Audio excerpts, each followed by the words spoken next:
peserta didik semuanya, jumpa lagi kita pada pelajaran sains. Oke, nah hari ini kita akan membahas apa lagi?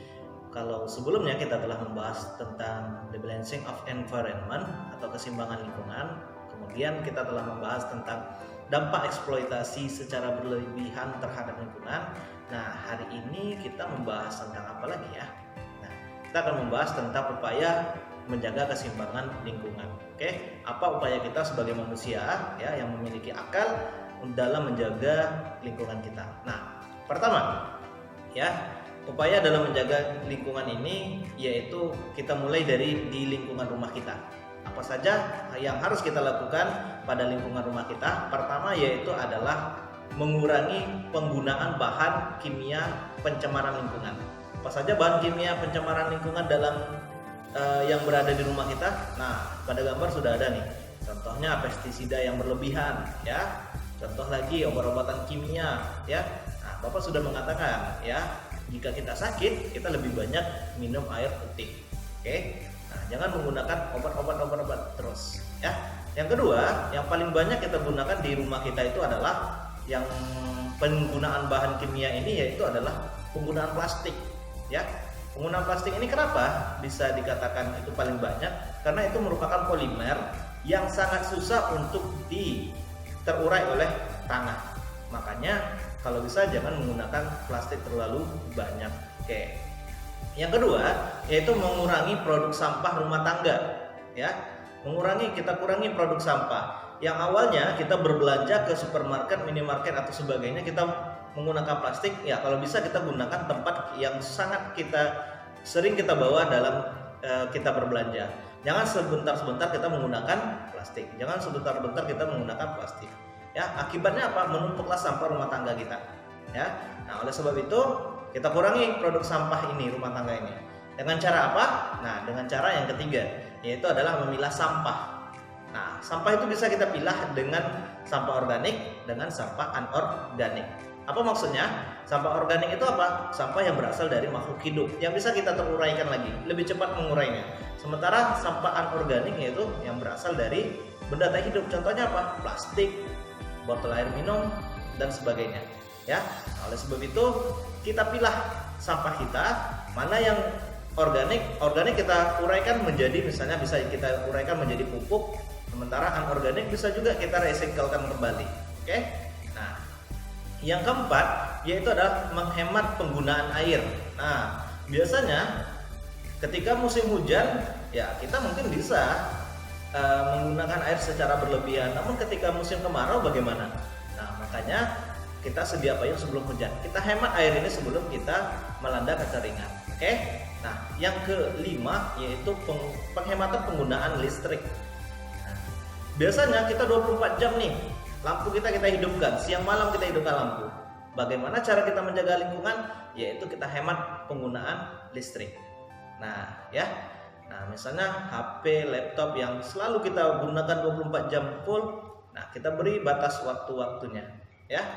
Dan yang keenam yaitu penggunaan atau penghematan penggunaan kertas, ya. Nah, kalau bisa penggunaan kertas ini jangan sampai kita ketika sudah kita tidak gunakan lagi kita buang, ya. Kita hematkan, kita jadikan itu sebagai bahan-bahan yang bisa menjadi bahan-bahan yang sangat kreatif. Oke?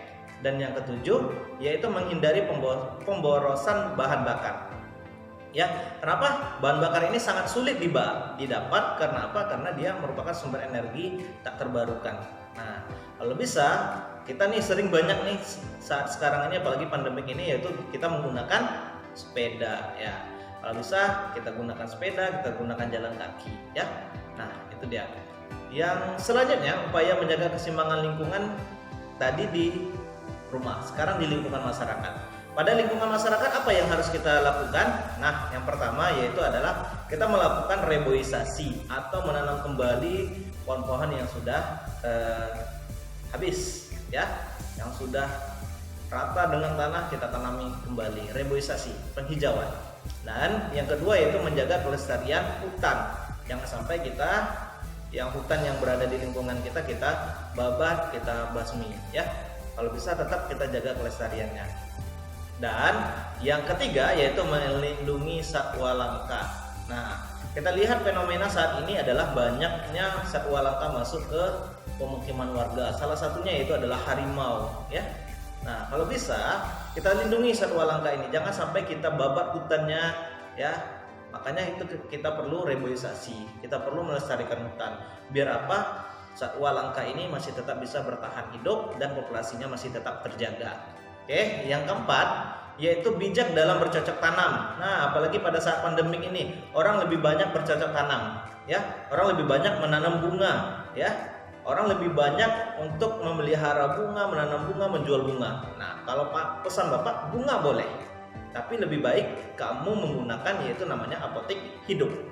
Ya, seperti apa? Cengkeh, ya, seperti apa? Lengkuas dan sebagainya, kunyit dan sebagainya. Untuk apa? Itu adalah untuk bahan dasar kita dan sebagai obat juga, apotek hidup namanya. Oke.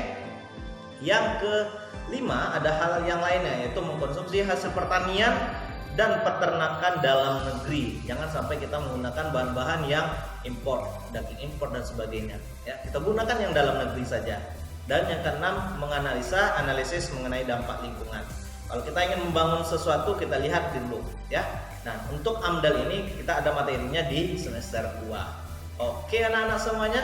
Nah, tugas kamu hari ini sangat simpel, yaitu kamu silahkan foto ketika kamu berada di lingkungan kamu yang kamu sedang menjaga kesimpangan lingkungan. Contoh, boleh di pekarangan rumah, kamu sedang menyapu, atau kamu foto di lingkungan rumah kamu yang sangat bersih, ya, di lingkungan rumah kamu yang pekarangannya sangat bersih, lingkungannya bersih.